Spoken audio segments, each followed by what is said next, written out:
This week's arrest of former Broward Sheriff's Deputy Scot Peterson for failing to stop Parkland shooter Nicholas Cruz is believed to be the first time an officer was arrested for failing to act. The arrest raises serious legal and ethical questions over whether we should criminalize cowardice. And that is the focus of this week's Facing South Florida as Jim DeFede discusses the case with two experts.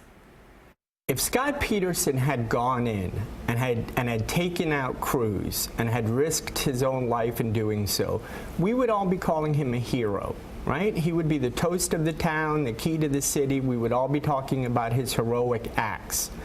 What the state of Florida is doing now is saying you're a criminal because you did not act like a hero.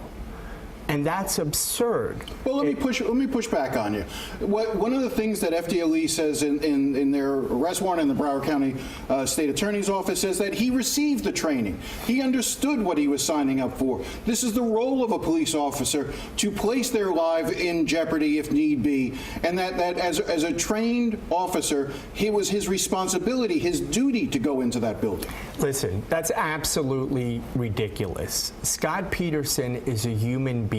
In order to train a human being to act in that type of a situation with no fear, it takes intensive training.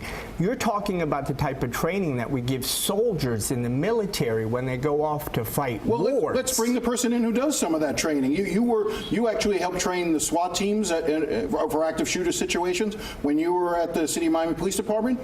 Do you, as a police officer, do you expect all of the officers under your command with you at any given moment to say, I'm willing to die, or I'm expecting to die, rather than risk others being killed in the wake of my not acting?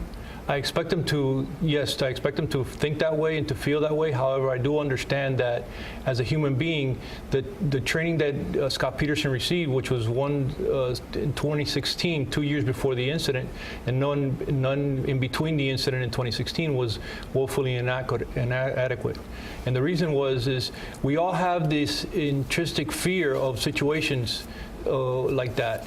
And if you don't train continuously, you don't train yourself to override that fear.